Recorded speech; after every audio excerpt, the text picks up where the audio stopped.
Dans ce 187e épisode du podcast, je vais vous parler de la culpabilité chez les profs, je vais vous dire d'où elle vient et ce qu'on peut en faire.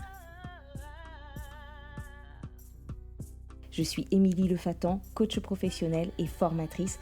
J'accompagne les profs et les professionnels de la pédagogie à retrouver confiance en eux et à y voir plus clair dans leur métier, à retrouver de l'énergie et du sens au quotidien. Et dans ce podcast, on réfléchit, on se questionne et on partage des clés concrètes pour pouvoir mieux vivre son métier, nourrir sa pratique et remettre du bien-être dans son quotidien de prof. Alors si tu as envie de prendre un temps pour toi, de souffler un peu et de réfléchir à ta façon de travailler ou à ta vie de prof, mets tes écouteurs, installe-toi confortablement et c'est parti. Depuis maintenant plus de 5 ans de coaching quasiment que de prof, j'ai constaté que certaines émotions et certains sentiments reviennent assez fréquemment dans le discours des profs. Et c'est d'ailleurs pour cela que j'ai décidé en 2025 de me former en expertise en intelligence émotionnelle. Donc oui, j'avoue que ça claque, me voilà experte en intelligence émotionnelle, s'il vous plaît. Bon, trêve de plaisanterie. Et en tout cas, c'est comme ça que j'ai décidé d'en faire un des piliers de mon programme Kiffe ta vie de prof. Et donc parmi ces émotions, il y a une émotion qui revient assez souvent et dans plusieurs situations professionnelles différentes, c'est la culpabilité. Donc dans cet épisode, je vais décrypter ce qu'est cette émotion et essayer de vous donner quelques pistes pour pouvoir prendre du recul si vous êtes en prise à la culpabilité. Donc comme toutes les émotions, la culpabilité, elle est utile et elle n'est pas à nier, à cacher sous le tapis. Elle nous donne une information et l'idée est de se servir de cette information, de l'information que vous apporte cette émotion pour pouvoir ensuite réguler, pour réfléchir, pour l'utiliser, pour éventuellement l'exprimer et voir ce que vous avez envie d'en faire de favorable pour vous. Donc ça va être utile soit pour écouter son message, si vous identifiez ce que vous dit, cette culpabilité, et que vous êtes d'accord avec ça et que ça vous donne envie de mettre des choses en place, soit pour voir les choses autrement. Et en comprenant ce qu'il y a derrière la culpabilité, eh bien on va pouvoir éventuellement réévaluer nos pensées ou utiliser cette émotion pour pouvoir avancer vers une situation qui nous est plus favorable. Donc oui, les profs se sentent coupables et moi-même, quand j'enseignais, je me suis à de nombreuses reprises sentie coupable. On ressent de la culpabilité quand on ne termine pas quelque chose à temps, on se sent coupable de ne pas assez aider les élèves qui en ont besoin, de ne pas assez être aussi avec les bons élèves, de ne pas avancer aussi vite que les préconisations nous le disent. Et là, petit clin d'œil aux professeurs des écoles de CP qui se sentent en retard dès la 3e semaine, voire avant, parce que il ou elle n'avance pas assez vite sur les graphies enseignées. Bref, on se sent aussi coupable de ne pas avoir décelé assez tôt une difficulté chez un élève, de ne pas réussir à différencier. On se sent coupable de ne pas réussir à faire tout le programme, ou de ne pas avoir autant de silence que dans la classe voisine, ou de ne pas faire autant de projets que je ne sais qui, ou d'avoir des copies en retard dans son sac, etc., etc. On peut trouver plein de sujets pour lesquels on culpabilise potentiellement quand on est prof.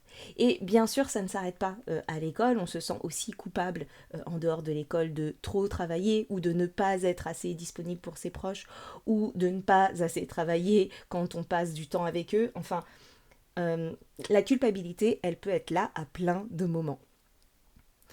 En fait, toutes les situations professionnelles des profs sont propices à se sentir coupables et je me dis, en le disant d'ailleurs, que d'entendre cette énumération non exhaustive de tout ce qui vous fait culpabiliser, peut-être que ça vous fera un peu sourire et que ça vous fera réaliser que c'est trop pour votre petit cœur et qu'il est important de se délester un petit peu de toute cette culpabilité. Donc on y va et c'est ce qu'on va essayer de faire dans cet épisode. La culpabilité, qu'est-ce que c'est ? Eh bien, c'est quand on se juge soi-même et qu'on estime qu'on a fait une entorse à une règle qui est importante pour nous. Donc, c'est pas vraiment une émotion en soi, mais c'est plutôt un mélange de plusieurs émotions. Et c'est intéressant de les identifier, ces différentes émotions, pour pouvoir mieux y remédier. Donc on se sent coupable parce que on a fait ou pas fait quelque chose et que cette action ou non-action, elle va à l'encontre d'une valeur ou d'une idée qu'on se fait ou de quelque chose qui est important pour nous. Donc, on s'en veut. Et donc, la culpabilité, c'est un mélange de honte, de tristesse, de mépris et de colère vis-à-vis de soi-même. Donc, c'est un mélange de plusieurs émotions pas hyper agréables. Et donc on se sent triste parce qu'on n'arrive pas à faire quelque chose, parce qu'il y a une situation qu'on idéalise ou qu'on a idéalisée qu'on n'a pas atteinte. Et pourquoi je dis idéaliser? Parce que parfois, voire souvent, on est déçu de ne pas avoir atteint quelque chose qui était en réalité inatteignable, mais qu'on avait idéalisé. Par exemple, vous prévoyez le contenu de 75 minutes de séance pour une séance de 45 minutes qui se trouve juste après la récréation, donc avec 10 minutes de transition, le temps de retrouver le calme, etc. Donc ce n'était pas réaliste parce que vous aviez beaucoup de contenu et le fait d'y avoir cru et de ne pas l'avoir fait, vous allez culpabiliser parce que vous serez déçu. Donc ça c'est un exemple. Et dans ces cas-là, eh bien, c'est utile de pouvoir réaliser que ce n'était pas possible dès le départ. Et si vous aimez prévoir plus parce que ça vous rassure, ben peut-être que vous pourriez, dans ces cas-là, prévoir un point d'arrivée minimal et raisonnable qui vous servira d'indicateur de réussite un peu plus réaliste et plus valorisant. Et ensuite, identifier que le reste c'est du plus. Mais donc tout ça pour dire que dans ce genre de situation, quand on prévoit trop ou quand on se dit qu'on va faire tout ça ou qu'on pourra faire tout ça, qu'on idéalise quelque chose, qu'en fait c'est pas vraiment possible et qu'on y repense, si on n'analyse pas un peu, ben on va se sentir coupable. Parfois, il y a aussi des situations idéales, c'est-à-dire la façon dont ça devrait se passer dans le meilleur des mondes. Donc ça veut dire que ce sont des situations idéales dans le sens où si toutes les conditions sont réunies, s'il n'y a pas d'imprévu, que les planètes sont alignées et que vos élèves sont coopérants, que tout le monde a son matériel, etc., qu'il n'y a pas l'alarme incendie qui se déclenche, pas d'élèves blessés, pas d'élèves qui se disputent, enfin bref, eh bien c'est faisable.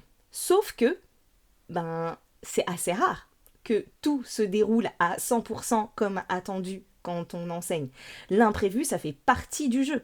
Et quand c'est pas le cas, eh bien, quand ça se passe pas comme c'était prévu parce qu'il y a des imprévus, ben, comme c'est habituel et normal, ben, vous n'êtes coupable de rien. Parce que c'est ce dont il est question dans la culpabilité. On se sent coupable de quelque chose. Alors que dans la plupart des cas, la plupart du temps, on est innocent. En fait, si on repense à la situation, ben oui, j'avais préparé ça, j'ai pas pu le faire. En fait, de quoi je suis coupable? Je suis pas coupable qu'il ait neigé à ce moment-là, que les élèves aient été surexcités, que machin n'ait pas son matériel. Je suis pas coupable de tout ça. Et c'est complètement normal et attendu que tout ne se passe pas comme prévu, donc il faut se le rappeler. Et quand on prépare sa classe, on la prépare pas pour que tout se passe comme sur la préparation. On la prépare pour être prêt à tout ça et on prépare sa classe parce qu'on sait justement qu'il va se passer des choses inattendues et qu'on essaye de se préparer au mieux à ce qui est prévisible pour pouvoir gérer l'imprévisible. Et on apprend à chaque fois à réajuster, à prévoir autrement, à mieux prévoir, mais en fait on ne sait jamais tout ce qui va se passer. Et donc dans ces cas-là, on peut adopter un état d'esprit de développement et aller chercher l'apprentissage. C'est-à-dire se dire, et j'y reviendrai plus tard, qu'est-ce que ça m'apprend? Qu'est-ce que je change pour la prochaine fois pour aller plus loin ou rectifier le tir? Donc parfois, la culpabilité, elle naît de situations dans lesquelles il n'y a en réalité pas lieu de se sentir coupable quand on repense aux choses. Parce que on culpabilise par rapport à des situations idéales ou des situations idéalisées. Je vous disais aussi que dans le mix d'émotions qu'il y a derrière la culpabilité, il peut y avoir aussi de la honte, c'est-à-dire qu'on culpabilise par rapport au regard des autres, à ce que l'on s'imagine des pensées des autres, à ce qu'on s'imagine de leurs réactions, de leurs émotions et de leurs jugements. Et ces autres, ce sont parfois les collègues, parfois les parents, parfois la hiérarchie, etc. Parfois, c'est effectif, c'est réel. On a vraiment reçu des commentaires récents ou passés qui nous insécurisent. Et j'ai d'ailleurs déjà fait un épisode sur les petites phrases en apparence anodines qu'on entend parfois entre collègues, mais qui peuvent en réalité se révéler être des phrases assassines. Et ces remarques, elles peuvent aussi parfois provenir des parents ou d'autres personnes qui gravitent autour de nous professionnellement et qui peuvent semer le doute ou venir amplifier un doute qui était déjà là ou des pensées qui étaient déjà là. Donc dans ces cas-là, l'idée c'est de prendre le temps de décrypter ce qui se passe. Ce que vous disent les autres, c'est un avis qui traduit leur vision des choses.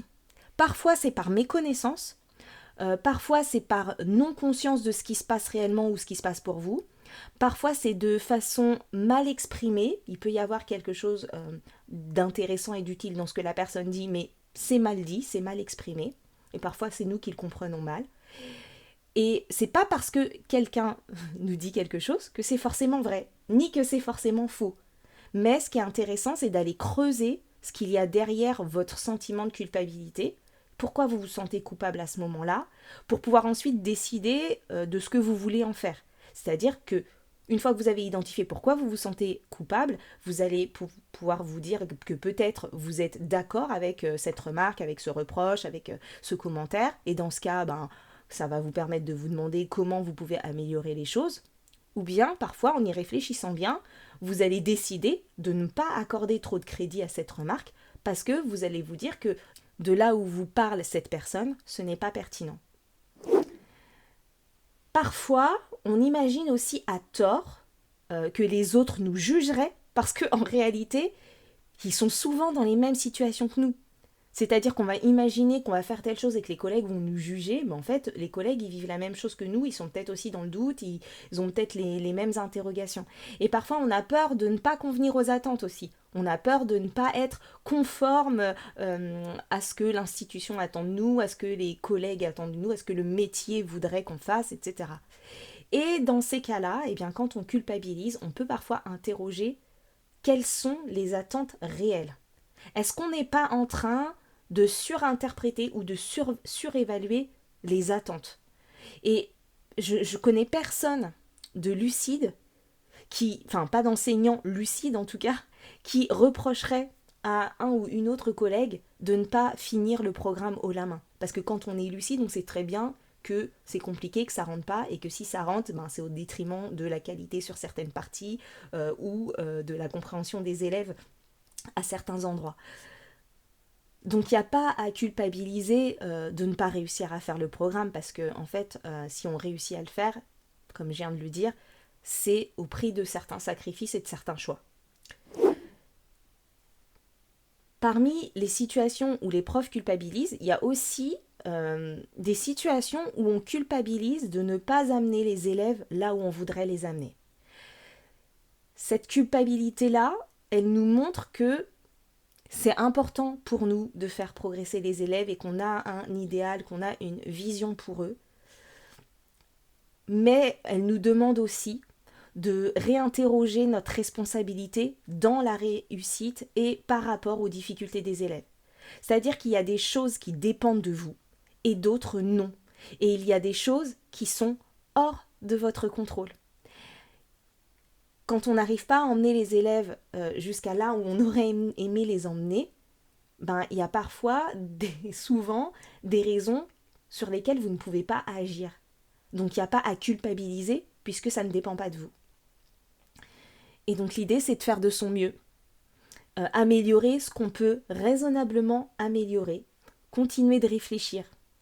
Et continuer de réfléchir sur ce qui est dans votre champ de contrôle. Mais pallier les difficultés de tous les élèves, Ben ça, c'est pas possible. En tout cas, c'est pas toujours possible et c'est rarement possible. Et il y a certaines difficultés sur lesquelles vous ne pouvez pas agir. En tout cas, vous ne pourrez pas les résoudre à votre niveau. Vous pourrez contribuer à faire avec ou à les dépasser ou sur certaines, etc. Mais pas tout. Et n'oublions pas aussi que nous ne sommes pas seuls, les seuls adultes, à contribuer à la réussite et à la progression des élèves. Vous êtes juste un prof dans un parcours. Il y en a eu avant, ou sauf si vous êtes en petite section, mais sinon il y en aura après. Et tout ça, ça contribue à faire progresser les élèves. Donc tout ne repose pas sur vos épaules.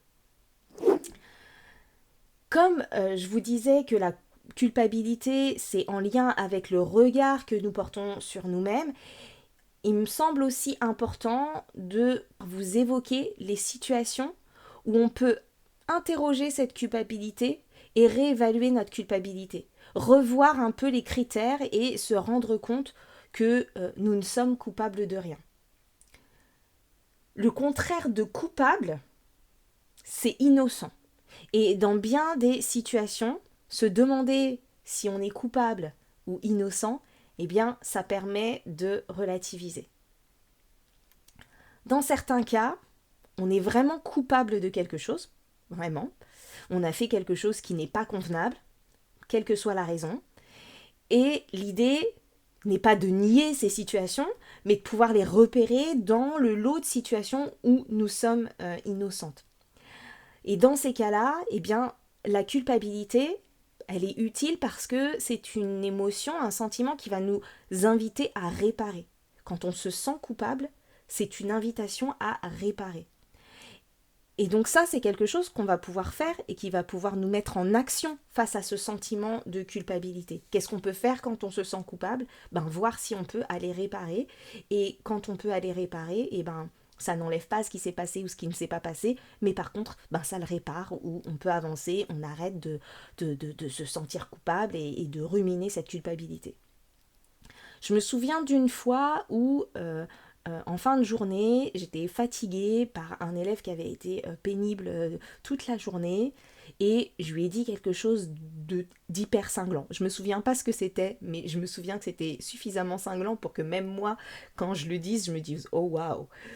Et j'ai vu son étonnement en fait dans son regard. Au moment où je l'ai dit, je m'en suis voulu tout de suite. Je m'en suis voulu parce que je me suis vu dire et je m'en suis voulu parce que j'ai vu sa tête étonnée que je lui dise ce genre de choses. Et du coup, j'y ai pensé toute la soirée, toute la nuit. Et je me disais que quoi que cet élève avait fait, ça méritait pas une telle remarque, en plus devant tout le monde. Soit, ça l'avait calmé, mais franchement, j'étais pas du tout fière de ça parce que ça correspondait pas du tout à ma vision de la bienveillance et de la posture que je veux adopter vis-à-vis des élèves, etc. Je voulais pas être cet adulte qui se permet de dire des choses aux élèves et qui diminue l'estime de soi des élèves, etc. Et donc, je ruminais et je m'imaginais déjà cet élève à 40 ans se souvenir de cette remarque blessante et raconter qu'il a eu une enseignante jadis qui lui avait dit telle chose et que ça l'avait marqué à vie, etc. Bref. Donc, ce que j'ai fait, je vous raconte ça parce que je veux illustrer le fait qu'on peut réparer, le lendemain ou après le week-end, je sais plus quel jour c'était, je suis retournée voir cet élève, parce que dans ma vision du monde, les adultes s'excusent auprès des enfants quand ils font quelque chose qu'ils n'ont pas à faire. Donc, je lui ai dit, tu sais, hier, je suis vraiment désolée de t'avoir dit telle chose. Et à ce moment-là, d'ailleurs, l'élève a été hyper étonné d'entendre mes excuses. Il m'a dit, ah non, mais c'est gentil de s'excuser, mais j'y pensais même plus, c'est pas grave du tout. Et bref, en tout cas, j'ai insisté, j'ai dit si, c'est important parce que même si t'avais fait telle ou telle chose, j'avais pas à te dire ça et on n'a pas à te dire ça. Donc vraiment, je suis désolée et je regrette ce que j'ai dit. Et en fait, déjà, ça a contribué, je pense, à renforcer le lien avec cet élève qui a été très surpris qu'on s'excuse vis-à-vis de lui et qui était peut-être, parce qu'il était un peu pénible régulièrement, habitué à entendre des propos de ce genre ou en tout cas des reproches. Donc lui, il avait classé ça dans « je mérite ces reproches-là ». Et en fait, j'ai eu besoin de réparer et je suis contente d'avoir réparé ça. Donc si je vous raconte tout ça, c'est qu'il y a des cas où la culpabilité, elle est là. On est des humains aussi, rappelez-vous. On a le droit de faire des erreurs, on n'est pas parfait. Ça arrive de s'énerver, ça arrive de dire des choses qui dépassent notre pensée, etc. Ça ne fait pas de nous de mauvaises personnes pour autant, mais on peut réparer. On peut réparer en allant s'excuser vis-à-vis des élèves, mais ça peut être aussi vis-à-vis des collègues, vis-à-vis des parents, etc. En préparant cet épisode, j'avais mis sur les réseaux sociaux une petite question en story, enfin une boîte à questions pour que vous puissiez me poser des questions sur la culpabilité si ça vous intéressait. Et il y a une auditrice qui m'a posé la question suivante, qui m'a dit mais comment ne pas culpabiliser de ne pas réussir à faire ce qu'on sait qu'il faut faire. Donc là, ça rejoint ce que je vous disais tout à l'heure, cette idée de idéaliser peut-être ce qu'on est censé faire ou d'avoir un idéal. Et il y a plusieurs façons de répondre à cette question. Donc, parfois, on culpabilise parce qu'on ne remet pas en question les injonctions de la société ou les représentations qu'on a. Et d'ailleurs, il y a Nietzsche qui disait que la grande majorité de la culpabilité qu'on ressent est liée à tous les codes qui nous sont imposés. Et donc là, l'idée, c'est de questionner ce qu'on sait qu'il faudrait faire. Là, ce qu'on sait qu'il faudrait faire. Et se demander s'il ne pourrait pas y avoir une autre façon de faire. Ou est-ce qu'on ne peut pas être ou faire autrement s'il n'y a pas d'autres façons de faire qui sont tout aussi valables. Il n'y a pas qu'une façon. On s'imagine qu'il faudrait faire comme ça. Eh bien, peut-être qu'on peut se dire, comment je peux faire autrement ? Est-ce que j'ai le droit de faire autrement et que ça fonctionne aussi ? Il n'y a pas qu'une façon de faire. Ce qu'on peut aussi faire, c'est aller questionner la vraie responsabilité, comme je vous le disais tout à l'heure. Donc, est-ce qu'on n'a pas tendance à endosser une responsabilité qui ne nous incombe pas vraiment ou seulement partiellement ? Donc, en gros, qu'est-ce qui dépend vraiment de moi dans cette histoire ?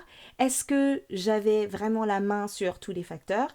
Est-ce que c'est de ma faute si telle ou telle chose a pris plus de temps prévu, ou si un tel ou une telle ne m'a pas donné telle information, ou si tel élève rencontre des difficultés, ou si... bref, voilà. Donc, est-ce que c'est vraiment de ma faute si les choses se sont passées comme ça ? Et donc, en fait, se dire, je fais de mon mieux, et là, concrètement, en fait, j'ai fait de mon mieux.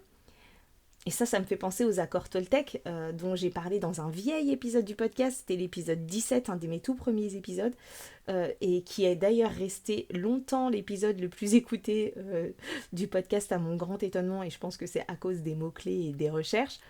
Mais c'est un épisode qui a été beaucoup écouté, que je n'ai pas réécouté depuis très longtemps.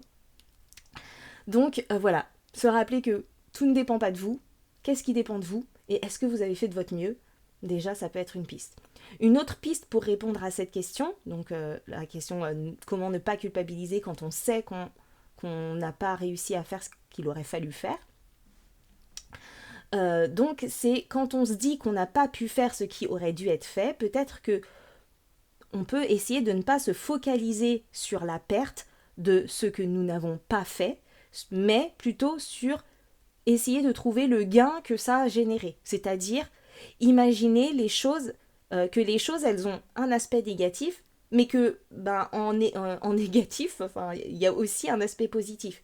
Et on peut aller voir ce que cette perte a pu permettre côté gain. Par exemple, si vous avez culpabilisé de ne pas avoir bien préparé votre séance de sciences, ok, vous ne l'avez pas bien préparé comme vous voudriez, mais peut-être qu'il y a un gain grâce à ça. Peut-être que le gain, c'est que vous avez réussi à bien corriger votre paquet de copies en retard, peut-être que vous avez réussi, que ça vous a permis de prendre le temps dont vous avez besoin pour faire une sieste, vous reposer ou que sais-je, ou que vous avez eu le temps de vous occuper de votre chat, vos enfants, votre voisine, enfin voilà. Donc, vous culpabilisez de ne pas avoir bien préparé un truc comme il le faudrait, ok, mais n'oubliez pas de regarder qu'est-ce que ça a permis à la place. Si vous culpabilisez de ne pas avoir avancé dans votre progression, ok, peut-être que vous n'avez pas avancé comme c'était prévu. Bon, déjà, peut-être que la progression était idéalisée et inatteignable. Ça, c'est une première chose. Mais peut-être que c'est aussi parce que le gain, c'est que vous avez pris le temps de construire une relation de qualité avec vos élèves, ou peut-être que vous vous êtes assuré que les élèves maîtrisent bien les bases et que vous avez passé plus de temps sur un chapitre important ou une partie importante, etc.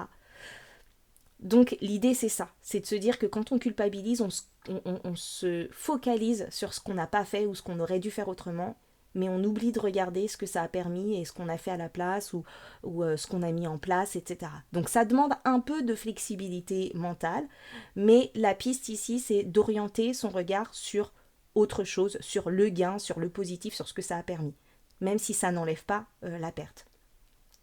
Et puis le gain, parfois ça peut être aussi ce que vous avez appris de la situation, ce que je vous disais tout à l'heure. C'est-à-dire que ok, ce que vous aviez fait, c'est pas ouf, c'est pas top, vous auriez aimé faire autrement, c'est pas ce qui était attendu, vous êtes déçu, etc. D'accord, mais qu'est-ce que ça m'apprend? Qu'est-ce que je fais de cette expérience pour faire mieux la prochaine fois, pour faire mieux l'année prochaine, pour faire mieux la semaine prochaine, pour faire mieux demain? Et ça aussi, c'est une manière d'orienter l'attention sur le gain. C'était pas foufou, mais ça m'apprend quelque chose et du coup, la prochaine fois, ça se reproduira pas comme ça. Voilà. Une autre question qui m'a été posée dans la boîte à questions, c'est est-ce qu'on peut se débarrasser de la culpabilité? En vrai, je sais pas. Je ne sais pas si on peut se débarrasser de la culpabilité, en tout cas d'emblée comme ça de manière définitive. Et du coup, je pense pas que ce soit l'objectif de ne plus ressentir de culpabilité jamais, puisque ce que je vous disais, c'est que elle a une utilité, elle nous apporte une information, cette culpabilité, qu'elle est à questionner pour pouvoir faire quelque chose, en faire quelque chose. Et personnellement, moi, la culpabilité, c'est une des émotions que je ressens le plus. Je me sens coupable de tout le temps. Mais j'ai arrêté de penser que je pourrais un jour ne plus ressentir cette culpabilité. Par contre, en développant mes compétences émotionnelles, j'ai appris à identifier la culpabilité, à la questionner, à la comprendre, à pouvoir éventuellement l'exprimer, la réguler et à l'utiliser pour quelque chose qui me soit favorable, pour avancer dans la vie, avancer de manière constructive, progresser, me développer, faire autrement, etc. Donc c'est pas, bien sûr que c'est pas agréable de se sentir coupable. Mais par contre, c'est qu'est-ce qu'on en fait. Et c'est ça qu'on appelle l'intelligence émotionnelle. Ce n'est pas gommer les émotions, c'est vraiment savoir faire avec d'une façon qui nous sera favorable et qui nous fera avancer. C'est d'une façon qui nous permettra de nous développer. Donc c'est vrai que intelligence émotionnelle, ça pourrait laisser entendre comme s'il y a une bêtise émotionnelle, c'est pas du tout ça, c'est intelligence dans le sens le faire de façon utile, constructive, bénéfique pour pouvoir avancer et se développer. Et donc c'est pour ça que, comme je vous le disais en introduction, que je me suis formée à l'aide. Et donc c'est pour ça, comme je vous le disais en introduction, que ça m'a semblé important et nécessaire pour accompagner des profs notamment, de me former en intelligence émotionnelle et que j'en ai fait que c'est un des piliers de l'accompagnement Kiffe ta vie de prof. Donc, je vais terminer comme ça. Si ça vous intéresse d'aller creuser ça et de découvrir un petit peu d'intelligence émotionnelle, le programme Kiffe ta vie de prof est ouvert aux inscriptions pour la deuxième session là, jusqu'au 20 janvier prochain. La session suivante, elle aura lieu en août. Et vous pouvez, si vous préférez, même maintenant faire le choix de suivre ce programme, mais avec un accompagnement individuel, avec des séances de coaching en tête-à-tête avec moi. Ça, c'est une autre option possible. Voilà. J'espère que cet épisode sur la culpabilité vous aura un peu éclairé sur ce que c'est que cette culpabilité et surtout que ça vous aura aidé à prendre un peu de distance et que ça vous aura donné des pistes pour sortir de cette culpabilité. Et n'hésitez pas à venir commenter sur les réseaux ou sur le site ou sur Spotify et à venir et à m'envoyer vos commentaires, vos questions, vos réactions que je lis tout le temps avec plaisir. Merci d'avoir écouté cet épisode du podcast Mes trucs de prof. Si vous avez envie d'aller plus loin, vous pouvez découvrir mes 2 livres, Gestion de classe, mode d'emploi et Enseigner selon son profil. Celui-ci est un guide pour explorer la connaissance de soi en tant que prof avec des apports théoriques clairs, des expériences concrètes et des exercices introspectifs. Et si vous sentez que c'est le moment de vous faire accompagner, je propose aussi des coachings personnalisés. Rendez-vous sur metrucsdecoach.fr/contact. Vous pouvez également recevoir chaque mois un concentré d'idées, de réflexions et de compléments dans ma newsletter. Pour vous y inscrire, rendez-vous sur metrucsdecoach.fr/newsletter et tous les épisodes du podcast sont disponibles sur metrucsdeprof.fr ou sur votre application de podcast préférée. Et si le podcast vous plaît, pensez à lui attribuer quelques étoiles et pourquoi pas un petit mot. Et surtout, partagez l'épisode, c'est le meilleur moyen de soutenir le podcast et de faire connaître mon travail à d'autres. Je vous retrouve très bientôt pour un prochain épisode et d'ici là, prenez soin de vous. Bye bye.